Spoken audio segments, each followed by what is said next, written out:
Gold, trusted gold buyers. మీరు తాకట్టు పెట్టిన బంగారాన్ని విడిపించి ఈ రోజు ఉన్న మార్కెట్ ధరకు కొనబడను.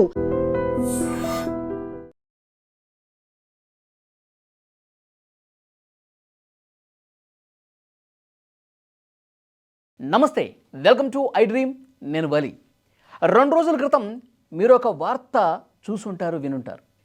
మహారాష్ట్ర పూణేకి చెందినటువంటి వ్యాపారవేత్త కేతన్ విశాల్ అగర్వాల్ ప్రీ వెడ్డింగ్ షూట్లో తన కాబోయే భార్యతో పాల్గొని ఫోటోలు దిగుతుండగా ప్రమాదవశాత్తు కాలు జారి అక్కడ ఉన్నటువంటి లోయలో పడిపోయి చనిపోయాడు. ఈ వార్త ఆ కుటుంబంలోనే కాదు, ఈ వార్త చూసిన ప్రతి ఒక్కరు కూడా నిజంగా చాలా బాధపడ్డారు. ఎంతో భవిష్యత్తు ఉన్నటువంటి కుర్రాడు, వ్యాపారంలో ఇప్పుడిప్పుడే ఎదుగుతున్నటువంటి కుర్రాడు, అతి కొద్ది నెలల్లోనే పెళ్లి చేసుకుని ఒక ఇంటివాడవుతున్నటువంటి ఒక యువ వ్యాపారవేత్తకి ఈ విధంగా జరగటం ఏంటి అని చెప్పి చాలా బాధపడ్డ పరిస్థితుంది. ఇది జరిగిన తర్వాత, ఇది ఎక్కడ జరిగింది? పూణేలోని లోహగఢ్. అది ఒక చారిత్రక పర్యాటక ప్రాంతం. ఆ కోటలాగా ఉంటుంది. అక్కడ వీళ్ళు ఫోటోషూట్ పెట్టుకున్నారు. ఇట్లా లోయలో పడి చనిపోయాడు. వెంటనే ఈ విషయం స్థానిక పోలీసులకు జరిగింది. ఇది జూన్ 18వ తారీఖు జరిగింది. ఇది స్థానిక పోలీసులకి ఇన్ఫర్మేషన్ వచ్చింది. ఇన్ఫర్మేషన్ వచ్చిన తర్వాత ఆ లోయలో పడినటువంటి ఆ యువ వ్యాపారవేత్త కేతన్ విశాల్ అగర్వాల్ అతని మృతదేహాన్ని కూడా బయటకు తీశారు. పోలీసులు విచారణ ప్రారంభించారు. ఏ విధంగా జరిగిందమ్మా ఏంటి అని అంటే, అక్కడ ఉన్నటువంటి కాబోయే భార్య సియా గోయల్, ఆమె పేరు, ఆమె పోలీసులతో చెప్పింది, ఇట్లా ఫోటోలు దిగుతున్నాము, ఆయన ప్రమాదవశాత్తు ఆ లోయలో కాలు జరిపి ఒక్కసారిగా గాలి వచ్చింది, ఆ గాలికి పట్టు కోల్పోయాడు. అక్కడ అతను పట్టుకోవటానికి కూడా అసలు ఏమీ లేదు. ఆ గాలికి జారిపోయి 400 అడుగుల లోతున్నటువంటి ఆ లోయలో పడిపోయి చనిపోయాడు అని చెప్పి చాలా బాధపడుతూ పోలీసులకు చెప్పింది. ఇక పోలీసులు కేసు నమోదు చేసుకొని ఇవి ఇచ్చినటువంటి స్టేట్మెంట్ను కూడా రికార్డ్ చేసుకొని ఇంకా వాళ్ళు లోతుగా ఇన్వెస్ట్ చేయడం మొదలుపెట్టారు.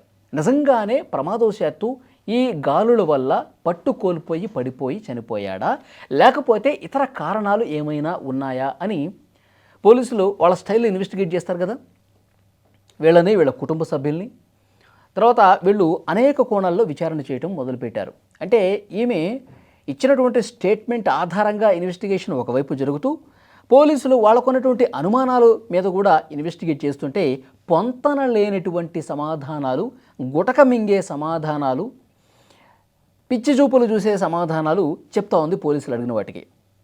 ఏదో తేడా కొడుతుందని చెప్పి అనుమానం మరింత బలంగా పోలీసులకు కలిగి ఇంకా లోతుగా అంటే ఏంటి, వాళ్ళు వాట్సాప్ చాట్లు, వాళ్ళు కాల్ రికార్డింగ్సు, వాళ్ళ బ్యాంక్ స్టేట్మెంట్సు, ట్రాన్సాక్షన్సు, ఇవన్నీ కూడా తెప్పించుకొని చాలా లోతుగా ఇన్వెస్టిగేట్ చేస్తే తెలిసింది ఏంటి అంటే, ఆల్రెడీ ఈ అమ్మాయికి ఒక బాయ్ ఫ్రెండ్ ఉన్నాడు.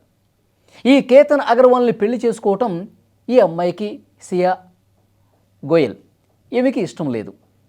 కాబట్టి ఒక ప్లాన్ ప్రకారం జూన్ 19వ తారీఖు ఏమి పుట్టినరోజు ఉంది, ఒకరోజు ముందుగానే ఆ లోయగఢ్ కోటకి మనం ప్రీ వెడ్డింగ్ షూట్ పెట్టుకుందాం అని చెప్పి ఆ లోయ దగ్గరికి కావాలని ఒక పక్క ప్లాన్ ప్రకారం ఒక మర్డర్ ప్లాన్ గీసి ఆ ప్లాన్ని వర్కౌట్ చేసే దాంట్లో భాగంగానే పాపం అమాయకుడైనటువంటి ఈ కాబోయే భర్త ఎవరైతే ఉన్నారో, అమాయకుడైనటువంటి ఈ కేతన్ విశాల్ అగర్వాల్ని అక్కడికి పిలిపించుకొని సరిగ్గా టైం చూసి, అక్కడ వేరే పర్యాటకులు ఎవరూ లేకుండా చూసి, అక్కడ ఉన్నటువంటి ఇతరులు ఎవరైనా ఉంటారు కదా, అటువైపు రాకుండా చేసి పక్క ప్లాన్ ప్రకారం ఫోటోలు దిగుతుండగా నన్ను ఫోటో తీ, నేను ఫోజులు ఇస్తానని చెప్పి అతని చేతికి కెమెరాను ఫోను ఇచ్చి ఆ ఫోటోలు దిగుతుండగా వీళ్ళు ప్లాన్ తీసుకున్నారు కదా, ఆ ప్లాన్ ప్రకారం ఇతని బాయ్ ఫ్రెండ్ కూడా ఆ టైంకి అక్కడికి వచ్చాడు. అక్కడికి వచ్చి ఎవరు లేని టైంలో ఆ లోయ దగ్గరికి తీసుకెళ్ళి చాలా దారుణంగా ఇద్దరు కలిసి తోసేశారు.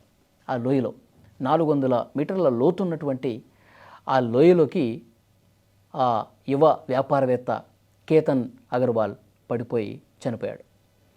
నిజంగా ముందు 1-2 రోజులు అర్థం కాల, నిజంగా ప్రమాదమే జరిగిందేమో అని చెప్పి అనుకున్నారు.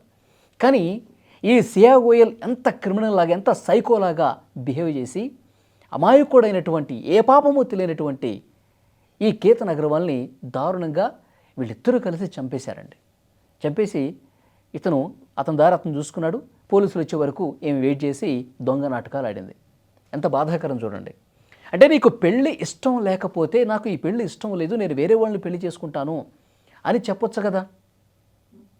తల్లిదండ్రులకి ఉన్న విషయాన్ని చెప్పి నీకు ఇష్టమైన వాడిని చేసుకొని వెళ్ళిపోవచ్చు కదా. అమాయకులైనటువంటి వీళ్ళని ఎందుకు చంపాలి?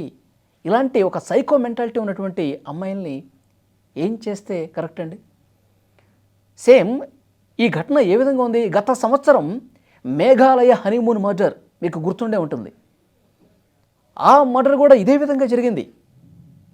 సోనం అక్కడ ఆ కేసులో అమ్మాయి భర్త రాజా రఘువంశీ ఇతను ఏం చేసింది, మేఘాలయకి హనుమూన్కి అని చెప్పి తీసుకెళ్ళి మేఘాలయలో అక్కడ కూడా ఒక పెద్ద లోయ చూసుకొని అంతకుముందే ఒక గ్యాంగ్కి డబ్బులు ఇచ్చి, సుపారీ గ్యాంగ్కి లక్షల రూపాయలు, నేను ఆ లోయ దగ్గరికి తీసుకెళ్తాను, ఆ చంపేసి మీరు లోయలో పడేయండి, తర్వాత ప్రమాదవశాత్తు పడిపోయాడని చెప్పేసి చెప్తానని చెప్పి ఒక నాటకం ఆడింది కదా. మీ అందరికీ గుర్తుండే ఉంటుంది. మేఘాలయ హనీమూన్ మర్డర్ కేసు అని కొట్టండి యూట్యూబ్లోనో లేకపోతే గూగుల్లోనో, మీకు ఇన్ఫర్మేషన్ దొరుకుతుంది. సేమ్ అదే విధంగా జరిగిందండి. ఆ హనీమూన్ మర్డరు ఆ సుపారీ గ్యాంగ్ అక్కడికి వచ్చి కత్తులతో పొడిచి అది పెళ్ళైన తర్వాత కొన్ని రోజులకి, పెళ్ళైన 2 వారాలకి ఆ ఘటన మేఘాలయ ఘటన జరిగింది. కానీ ఇక్కడేం జరిగింది, పెళ్లి కాకముందే ఫిబ్రవరిలో నిశ్చితార్థం జరిగిందంట. పాపం ఈ కేతన్ అగర్వాల్కిను ఇప్పుడు చంపేసినటువంటి సియా గోయల్కి ఫిబ్రవరిలో నిశ్చితార్థం జరిగి వాళ్ళు డేట్లు కూడా పెట్టుకున్నారు. నవంబర్లో పెళ్లి చేద్దామని చెప్పి డేట్ కూడా ఫిక్స్ అయిపోయింది. ఈ మధ్య గ్యాప్లో వాళ్ళు ఎంతో సంతోషంగా గడుపుతారు అనుకున్నటువంటి ఈ టైంలో ఈ విధంగా మర్డర్కి ప్లాన్ చేస్తుందని చెప్పి ఊహించాల. చాలా దారుణమైనటువంటి ఘటన. సేమ్ ఆ మేఘాలయ హనీమూన్ మర్డర్లో ఆ సోనం ఎట్లా చేసిందో ఈ సియా గోయల్ కూడా ఇష్టం లేనటువంటి పెళ్లి చేస్తున్నారని చెప్పి మనసులో ఆ కక్ష పెంచుకొని పెళ్లి కావాల్సినటువంటి వ్యక్తిని చంపేసి పడేసింది. చాలా బాధ కలిగించే విషయం. ఈ ఇన్వెస్టిగేషన్ ఆల్మోస్ట్ పూర్తయిపోయింది. వీళ్ళిద్దరూ సియా గోయల్ ప్రియుడు, వీళ్ళిద్దరిని కూడా పోలీసులు ప్రస్తుతం అరెస్ట్ చేశారు. నిజంగా ఇలాంటి ఆడవాళ్ళని ఏం చేయాలండి? ఈ వీడియో చూస్తున్న ప్రతి ఒక్కరూ రియాక్ట్ అవ్వండి. ఇలాంటి అంటే అమాయకులైనటువంటి మగవాళ్ళని, వాడు ఎన్నో ఆశలు పెట్టుకుంటాడు కదా జీవితం మీద. అరే ఒక మంచి భార్యని నేను పెళ్లి చేసుకోవాలి, నవంబర్లో నాకు పెళ్ళి అవుతుంది, నా జీవితం ఈ విధంగా ప్లాన్ చేసుకోవాలి. ఎందుకంటే వీళ్ళు ఒక మంచి కుటుంబం అండి, సంపన్న కుటుంబమే. వాడికి ఒక రియల్ ఎస్టేట్ కంపెనీ ఉంది, ఆ కంపెనీకి డైరెక్టర్గా కూడా ఉన్నాడు. యువ వ్యాపారవేత్త, ఇప్పటికిప్పుడే బిజినెస్లో మంచి రాణిస్తున్నటువంటి యువకుడు. అతను కూడా జీవితం మీద ఎన్నో హోప్స్ పెట్టుకుంటాడు. నాకు మంచిగా పెళ్ళైన తర్వాత నేను ఈ విధంగా నా భార్య, నా పిల్లలు, నా జీవితం ఈ విధంగా ఉండాలి, ఇంత గొప్పగా నా పిల్లల్ని నేను తీర్చిదిద్దుకోవాలని చెప్పి కలలు కంటాడు కదా. మరి అలాంటి అమాయకుడైనటువంటి మగవాణ్ణి ఒక ప్లాన్ ప్రకారం లోయ దగ్గరికి తీసుకెళ్ళిపోయి, నీకు ప్రేమతో వేరే వాడితో ఆల్రెడీ నువ్వు రిలేషన్షిప్లో ఉండి అమాయకుడైనటువంటి వీడిని ఎంత దారుణంగా చంపాలంటే ఆలోచన ఎట్లా వచ్చింది నీకు ఇష్టం లేకపోతే నాకు ఇష్టం లేదు అని చెప్పి వెళ్ళిపోవచ్చు కదా. ఈ విధంగా చంపటాన్ని మాత్రం నిజంగా అక్కడ ఉన్నటువంటి స్థానికులు కూడా ఇంత క్రిమినల్ మైండ్ సెట్ ఉన్నటువంటి అమ్మాయిని చూసి రగిలిపోతూ ఉన్నారు. చాలా కఠినంగా శిక్షించాలి, జీవితాంతం జైల్లో ఉండే విధంగా చేయాలి. ఎందుకంటే ఇంట్లో ఉన్నటువంటి ఆ కుమారుడిని కోల్పోయి ఆ తల్లిదండ్రులు ఎంత బాధపడుతూ ఉంటారు. అసలు పెళ్ళయ్యే మంచి జీవితం ఉంటుంది నా కుమారుడికి అనుకుంటున్న ఆ తల్లిదండ్రులు కూడా చాలా బాధపడుతూ ఉంటారు కదా.